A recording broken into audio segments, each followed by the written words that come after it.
Okay, good afternoon, coaches. My name is Kyle McElvany.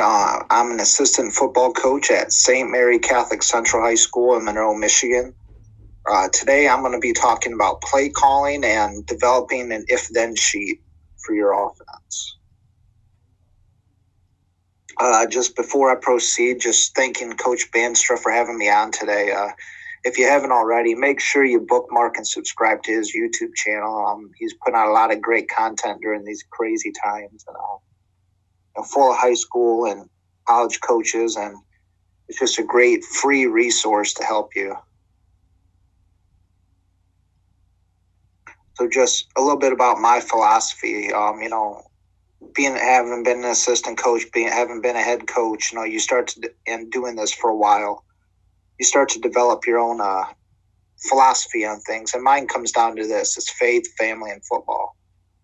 I think first and foremost, it comes down to building trust. And building trust comes from intentional efforts to build those relationships. I think in today's age, we do not receive respect, and we don't earn respect and build relationships just because of the title we have in our business card or, before our name. I think, it's important as well to walk the talk. If you believe in something, you believe in discipline, doing things the right way, then you got to live it. You can't say one thing and do another. A great example of this is just, how do you treat the, it's not how you treat the starters on your team. How do you treat the backups on your team? Those third string kids that are never going to rise above scout team. How do you treat the custodians in your building? Those teachers that might not really be popular with the kids. Either way, kids are going to see your actions and your attitudes and model you, whether you want to be the role model or not. They recognize authenticity. Ever since being a dad, this has really struck a chord with me and probably made me a better coach. But I think you have to coach kids the way you would want your own son or daughter to be treated. And lastly, I think on every staff, regardless of sport, it comes down to this: is you're either going to bring up or down the energy and the attitude in your room. What kind of guy are you going to be? For myself personally, I want to be a guy that brings the room up. I have a hard time working with people that are doom and gloom and, it's always raining, I want to be a guy that's bringing others up and be, encouraging. Just a little about me. I'm a 2005 graduate of St. Mary Catholic Central, and then also a graduate of the University of Toledo. And then I'll also be graduating from the University of Notre Dame in this July in inclusive education. All right, so just a little bit about me before I get into the full meat of my presentation. And I'm not telling you all this as a pat on the back or, hey, look at me, just kind of giving the young coaches watching this, a little bit of encouragement. Try to seek out as much responsibility as you can and take it on and, learn by doing. I started my career in 2006 at Delta High School under Mike Vickers, who's a legend in Northwest Ohio. He turned around 6 different programs over 30 years. From there, I moved on to Swanton High School for 4 years under Ben Olemaker. Gained a lot of responsibility there. Coached both sides of the line, offensive coordinator, JV head coach, did all the scouting reports. From then, I moved on to Anthony Wayne High School under Craig Smith, who's just a great guy, even better human being in person. Still a good friend of mine to this day, and to coach, at the Division I high school level is an experience in itself. I was responsible for the offensive line there, and it was a unique experience because we were running the wing T, even though it was Division I high school level, and I was fortunate enough to coach a couple of really good football players there as well.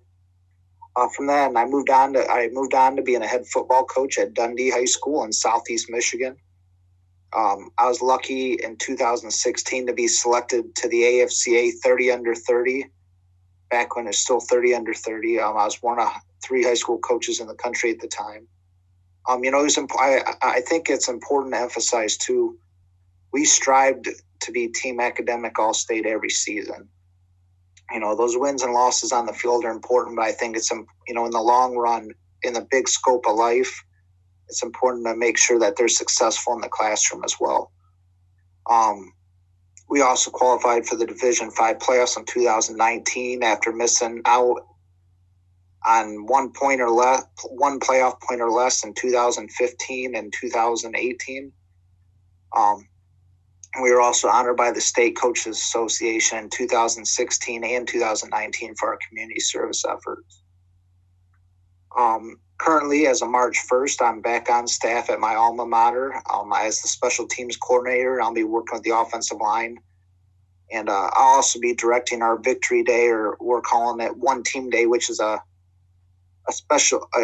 football experience for kids with special needs. And if you want to learn more about that, I can tell you. I know it's really kind of grown around the country at both the high school and college levels. It's a great experience for those kids and for your program. And if you don't do it, it's something I highly suggest doing and at least looking into. I also work in the building as the director of our inclusion program, we're the first full special education program for a Catholic high school in the state of Michigan. And we're very proud of that. Our special education students actually go to the classes, the quote unquote regular classes with our students with the help of peer mentors. And it's a unique program, and it's something that we're really proud of.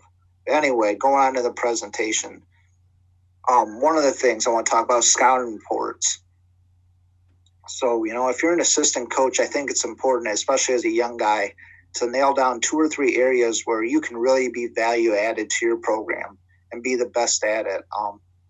As an assistant, especially, I'm competitive. I want to be the best assistant on staff. That's always been my goal. And I've tried to really take pride in doing scouting reports. So right here, I'm going to show you a couple examples. One is from when I was at Anthony Wayne as an assistant. This is actually a scouting report for a scrimmage. Let's see here. Hopefully you guys can still see that. But just a quick example. And I would put this together.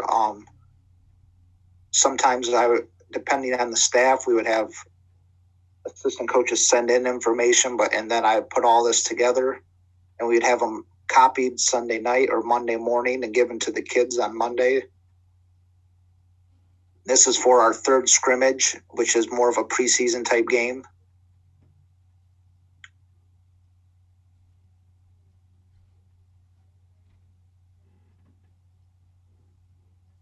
And we would do this every week, regardless of opponent.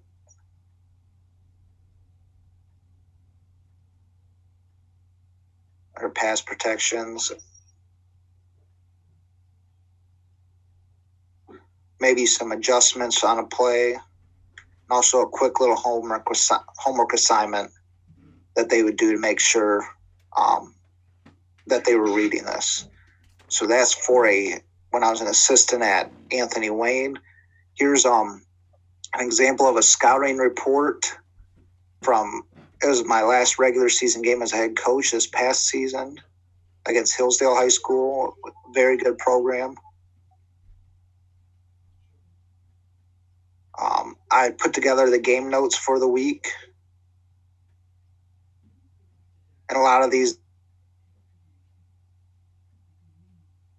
didn't change from week to week, Some of the stuff, like, obviously I would include the weather report in there, or as best of one as I can, but then it's like checking your equipment, address official, ourselves score, all those little things never changed. Always tried to remind our seniors, now with this being week 9, and week 9 is the last week of the regular season in Michigan, they were only guaranteed 4 more quarters of football. I would put in there the weekly schedule in case something was changing. And obviously this week, the last week of the regular season, when I was a head coach, on Monday, we would take the JV and varsity football teams to a college campus to practice.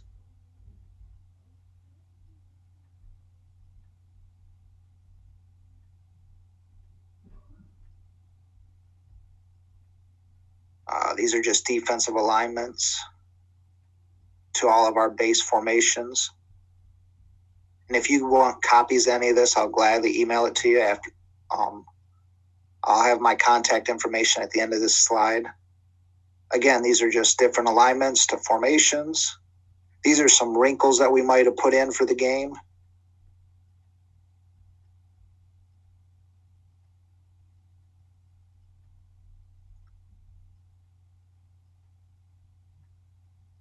And as you see, we really took pride in our scouting reports. We wanted to, it's probably overload for some of the kids, but we actually did have quite a few kids that would ask for them as well. And I think they got, after that first year or two as a head coach, they got used to it.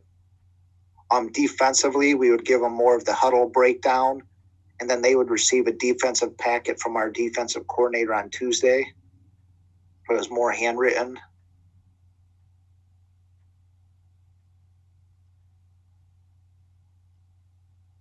Again, some of this is probably overload for those kids, but in our scouting report for our special teams, this is I had a different special teams coordinator at the time.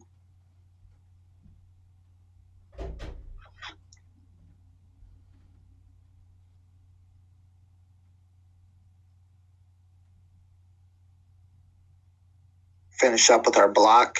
We always changed up our block week to week, depending on personnel. We'd try to find the weak kid and pick on them. And then throw in some motivational stuff there at the end. So that's what our scouting reports look like. I would love to, if anybody who's watching this and has a good scouting report they think is really good or does a great one for special teams, please, reach out to me on Twitter or email me. I'd love to see them. Or if you want copies of these as well, I can send you them. There's my email address and Twitter contact right there. Just my influences real quick. Jack Jarmo, my high school football coach, probably the most influential person in my life outside of my family. I mean, actually, my son's named after him, so if that tells you anything. We've talked about Coach Vickers and Coach Smith. Gasper Jarmo, which is Jack's brother, actually.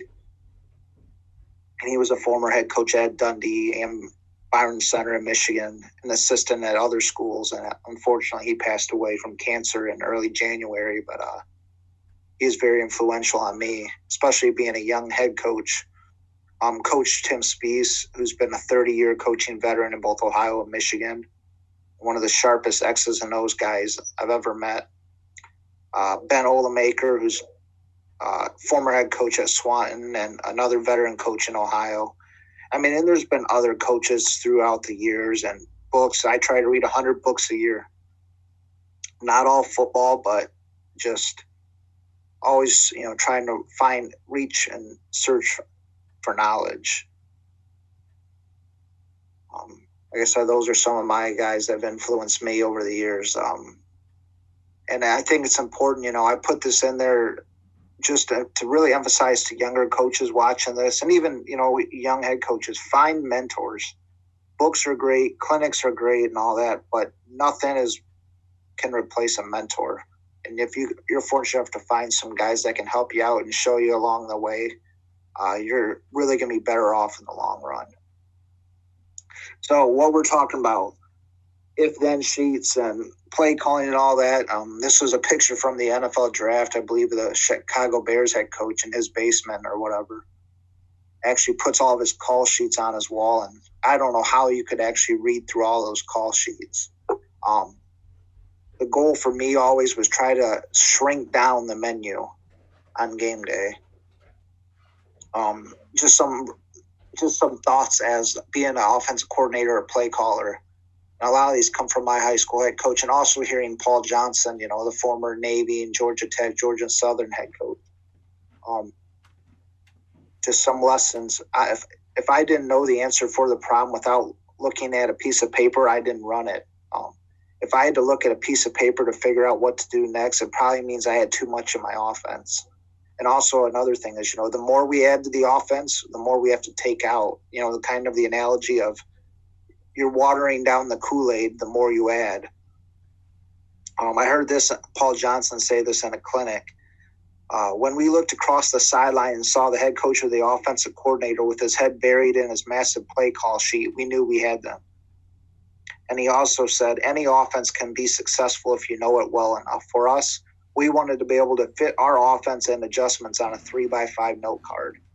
And that's coming from a guy that was very successful. I mean, granted, no, we didn't win any national championships, but consistently successful.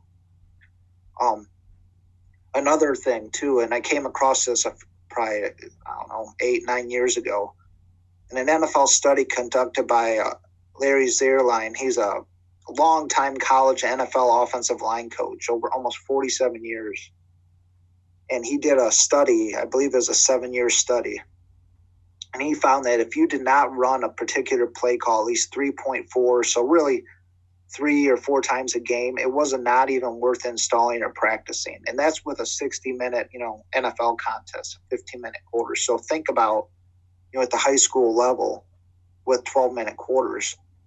If you're not running a certain play call more than 3 times, 4 times a game, is it really worth having in your offense and practicing? I think it's important to do quality control and review and practice what you practice versus what you actually call in a game. So I'll tell you some of the things we don't do, and we didn't do at Dundee. We won't do at St. Mary's. Is we're not going to do Saturday morning meetings with the kids or coaches.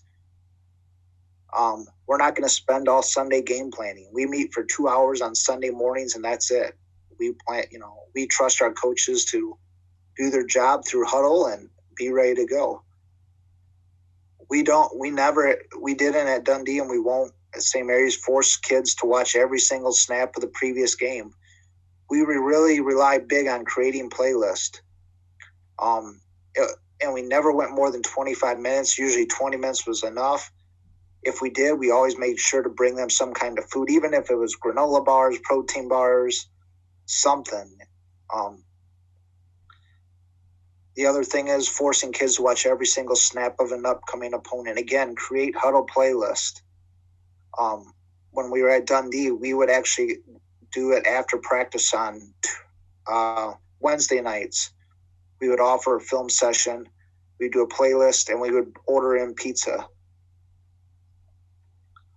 I also would create 3 to 6 play playlists just for the quarterback with coaching points on, and we talk on the phone about it just to really emphasize a couple of things. Maybe it was looking to see where this kid was and checking the play away from him. Over the years, I've learned, it's important to we're kind of transition away from worrying about what the other team does and making it more about what we do. Really, for us offensively, it just comes down to and we're a double tight wing T team. Is it a nod front, an even front, or double eagle, meaning guards covered and center covered, and we go from there. We don't spend a ton of time on teams that are going to play defenses of the week or, put 9 guys on the line of scrimmage or, blitz a lot or stem a lot. That's stuff we're going to cover in the summer and have a plan already in place for. I think it's important as the coordinator, play caller, or head coach, or even as the offensive line coach as well, is to know your schedule. Does your opponent copy the most successful opponent against you from the previous game or the previous season? And I'll say this is, we're not trying to win the award for most hours logged at school contest. We're going to be efficient with our time. We're going to get the job done and then spend the rest of the time with our families on the weekends. So the search for efficiency. Over the years, I've experimented with a lot of different play calling sheets, from down and distance based to personnel package based, formation based, just a collection of notes, alignment to core formations, a note card, a combination of all the above. I really think in high school football, due to the fact, depending on your exchange rules, you might only have 3 to 4 game films. I don't know if that's enough data to do a true down and distance based, especially when personnel lineups could change week to week. And I found the most success with just, formation-based play calling sheets or alignment to core formations or a combination of the both. But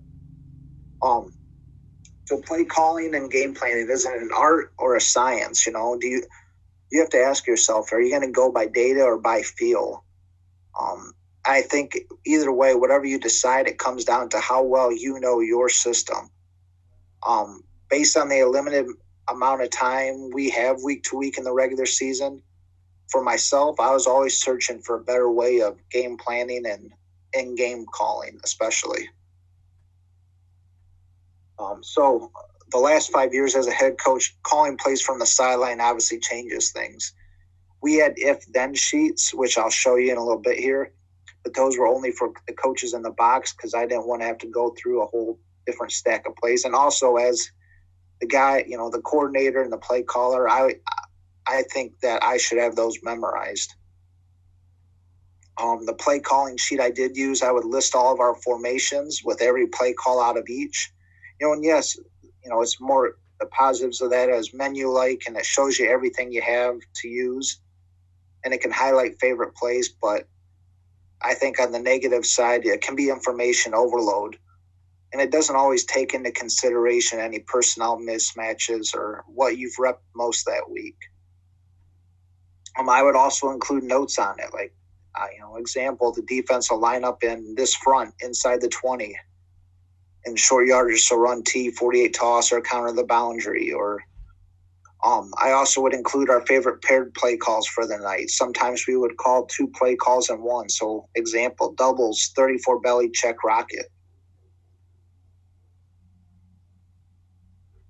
Again, like I said, I tried to memorize our if-then charts.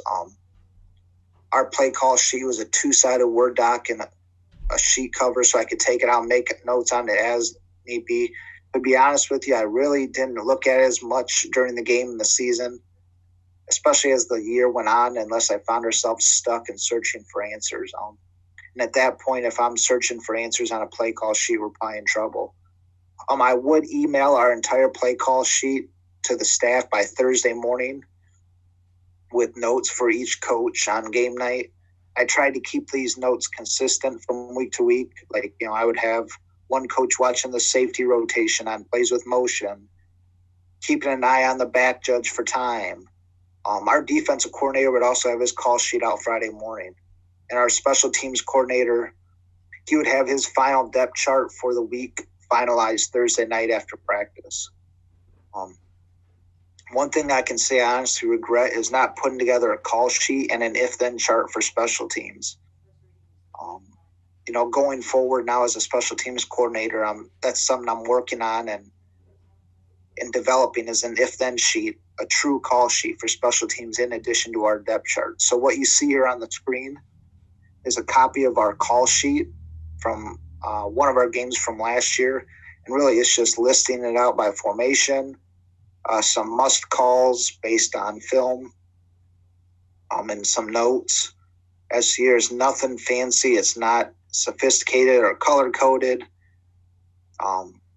And I really truly didn't look at it as probably as much as I should have, but that's what we used the last few years while I was a head coach. This was the back of the sheet, and it would have a enlarged copy of our no huddle risk card. So if we found ourselves in a 2-minute situation, we could just call out, band 1, band number 7, and the entire offense will look down and run the play. We also had a QB kneel chart on there. So core formation alignment. This is referring to a call sheet where you would have 3 and it's only really for teams that only use 3 or 4 formations per game, but execute well. And how that works is on your call sheet, you have one page with just one formation on it, and then 6 of the most likely defensive alignments drawn on it. It might, each box has the formation with defensive number 1, defense number 2, or alignment A, B, and C, however you want to say it. And then also written in there's your favorite 4 to 6 plays against that front. It's great for when you have young or inexperienced coaches in the box. They still have to be precise with what they see and review Huddle sideline in between series, but it keeps it simple. And really all they have to do is, tell if your play caller is the head coach or coordinator and they're on the sideline, and just tell them like, hey, they're in defense number 1. And then off they go. You can call your plays from there. If they change, hey, they're in defense number 2 now. I still think, as a play caller, obviously you still have to know your offense well enough to be able to think on your feet. And because obviously the other team gets coached too, and maybe they won't use a defense. They'll use a defense you have not seen before. Scripting. I know it's popular in college and the NFL. I think it's overrated in high school football due to the lack of data and the discrepancy in talent. For us always, and I learned this when I was at Swanton, was scripting's more of a based on a series of 8 to 10 questions. And we will get off the script as needed to stay, keep the offense on the field and get in the end zone. But I wanted to try to answer as many of these questions as I could in the first quarter. Some of the examples was just, how do they line up to a balanced formation, unbalanced? Where do they put their defensive end to the tight end wing surface? Or flipping that, if we went tackle, wing, tight end, how do they line up to that? If they're a 4-4, how do they line up to twins and trips? Empty. How do they rotate to rocket motion? Is their worst kid still in the same position? How does their defensive end play the J blocker, which is the kick-out block by the halfback?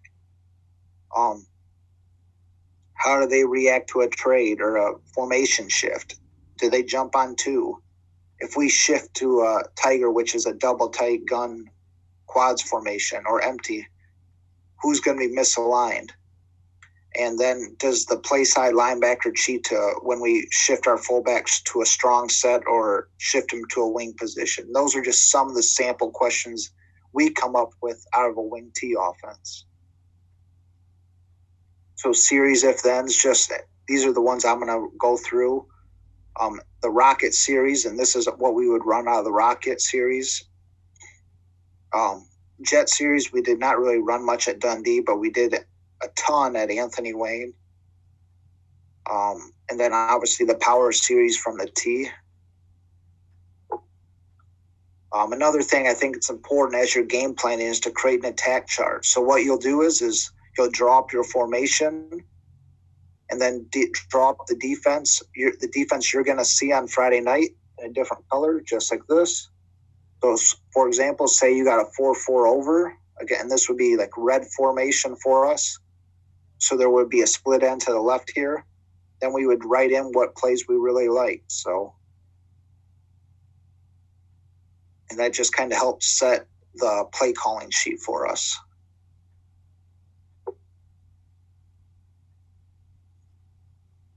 So why if-thens? I think it's important to pre-plan your adjustments, because it takes the emotion out of play calling on Friday nights. The more data you can actually utilize, the better. We've talked about scripting and what that template script looks like. Below is a if-then chart for 33, 34 belly. Just some examples, like if there's a double 3 techniques, what's the blocking scheme adjustment? And then what's the new play suggestion? Depending on what you believe in, some teams adjust by blocking scheme. Some teams adjust by formation and new plays.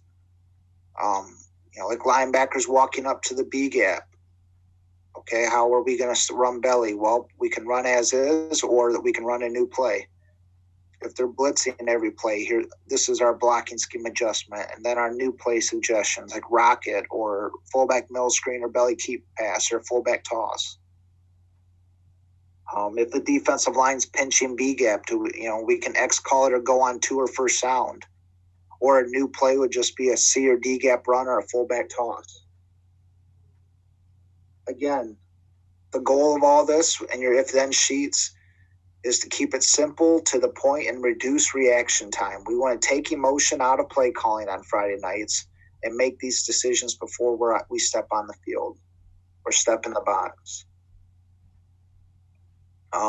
We talked about a lot of this. It's tedious work up front, but I think it's more useful as we go. And it's good for if you don't have experienced coaches in the box, because an if-then sheet gives them exactly what to look for and kind of learns that art of play calling at the same time. You can fit a lot of these on one sheet, and instead of these big menu boards you see John Gruden and some of these guys carry around.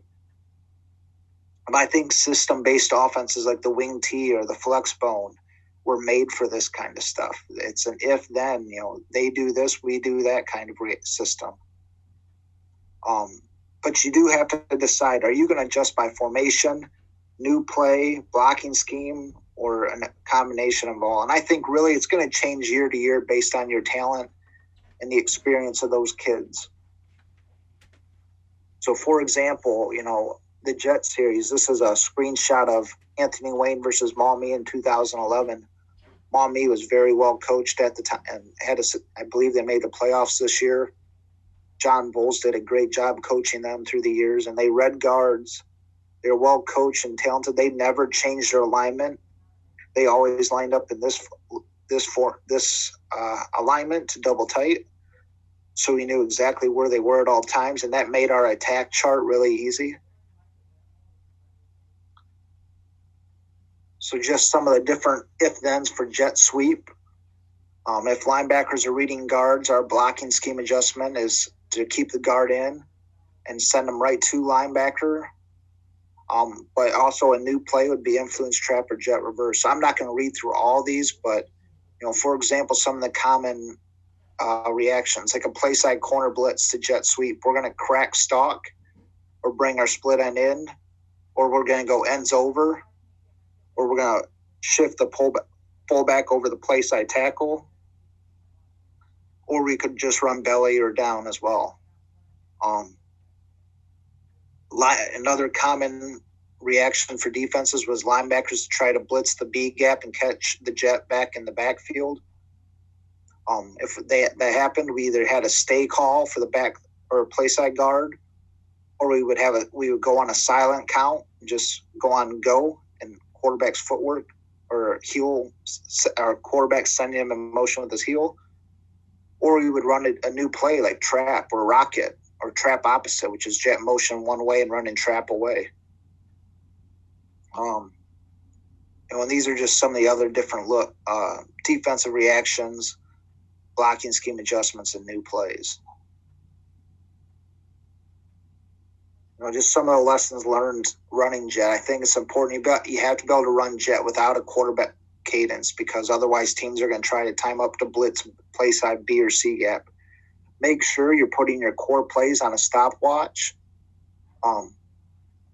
Be able to, mess around with running jet from quarterback opposite, which is a blind handoff, meaning your quarterback actually opens to the play side and hands off to, which would so if you're running jet right, he would open to the right and hand off, put the ball on his right hip. If I was running jet again this year, I would run it with both the backside guard and play side guard both pulling every play, just to give linebackers confusing reads. I think the key to jet is multiple formations and shifts, so you can out leverage them at the point of attack. Obviously, having a stay call for the play side guard, teaching your wing back when they're the ball carrier how to bubble their path after the handoff and read the block of the play side wing. Also, I think it's important, don't get spooked by play side A-gap blitzes. If it's done right, they're not going to be able to catch you. As soon as your state allows you to, I think it's important to work the center, quarterback, fullback, wing-back exchange. Quarterback footwork especially is so vital to the success of this play to do it right. Nail down your splits and have no gray area, because this is going to determine your cadence. The tighter your splits are, the more you're going to have to really mess around with your cadence. And you really have to have your box coaches, your coaches in the press box, on the same page as you. They need to identify in the first series who are the linebackers reading. And obviously, have an empty if-then sheet. It'll determine how many plays you really need off jet. Same thing. This is just an example of an if-then sheet for a rocket. And you can make this if-then sheet off for any play. It just depends on, what you believe in, what you're going to hang your hat on. I'm not going to read through all of this, but just to kind of give you an example of what we would do and what it looks like.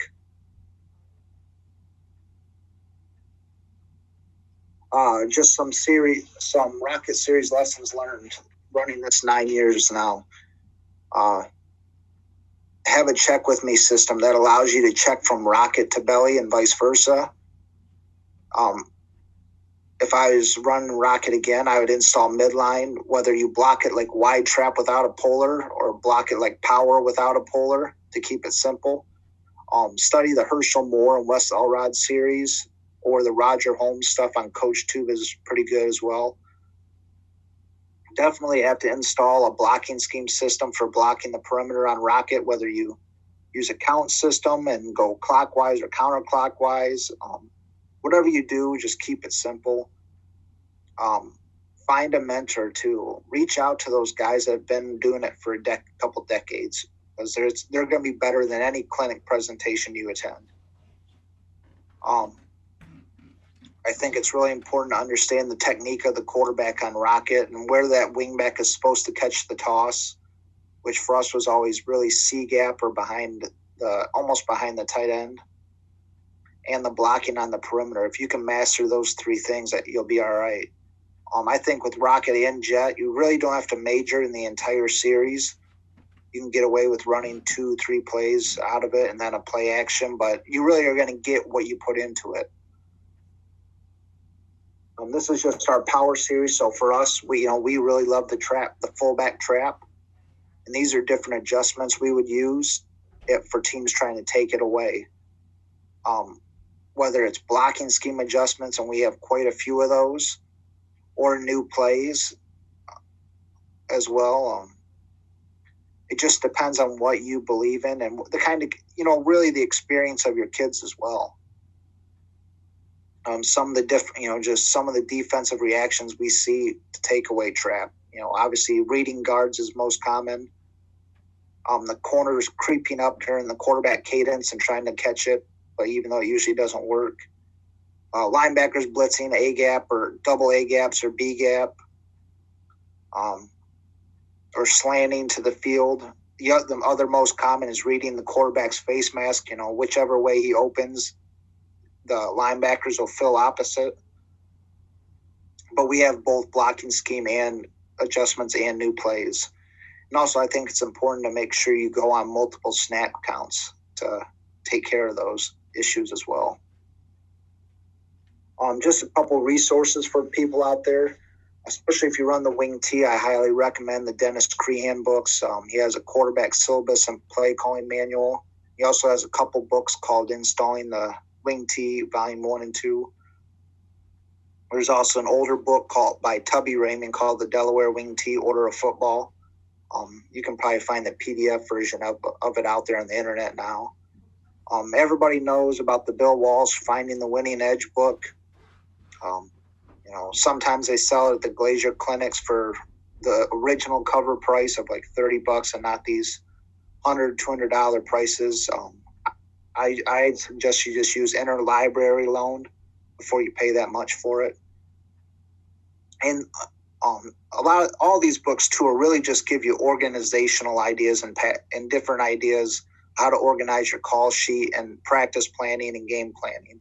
They're not going to give you the secrets of how to beat the 4-4 or anything like that, but they give you good ideas as far as structure. I would also highly recommend Brian Billick's book, even though it's more designed towards, the NFL version of play calling as far as having all these different options. But even as a high school coach, it gives you a good sounding board as far as the organization of a call sheet and structuring your practice and game planning. Just some closing thoughts. I don't think if-then sheets are limited to just offense. I think you can make them for defense and special teams. The goal for me now is creating one for special teams. Remember, the goal is to take emotion out of play calling on game day and use data to make informed, educated guesses, really. Keep it simple, no menus. The bigger your play calling sheet is, probably the more you're going to think on game day and get stuck.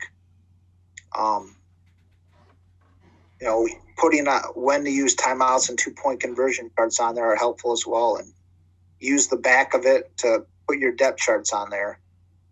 And still, as a play caller, you need to know your offense inside out and go.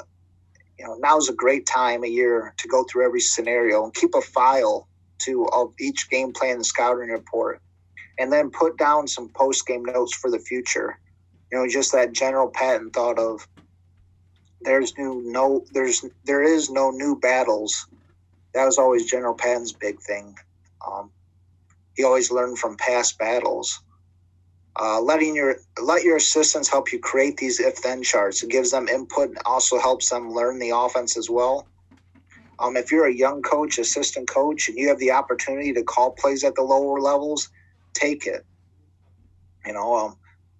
A lot of young coaches, and this isn't a knock, or I'm not trying to be condescending. I think, I was probably the same way when I first started, but you have that video game mindset of, oh, we'll just call this and then that and then this with no rhyme or reason to it. But nothing beats actual experience. And also, if you're the head coach or a coordinator, practice with your box coaches in the off season on in-game communication. As a head coach, I regret not doing this enough. And again, you have to decide, are you going to do your adjustments by formation, new play, or blocking scheme? Fellas, I appreciate you taking the time out of your day to watch this presentation. Here's my contact information. Feel free to reach out to me via email or on Twitter, and there's my cell phone as well. I hope you were able to get something out of this, and hope that we're out of this quarantine soon and we can all get back to work. Take care.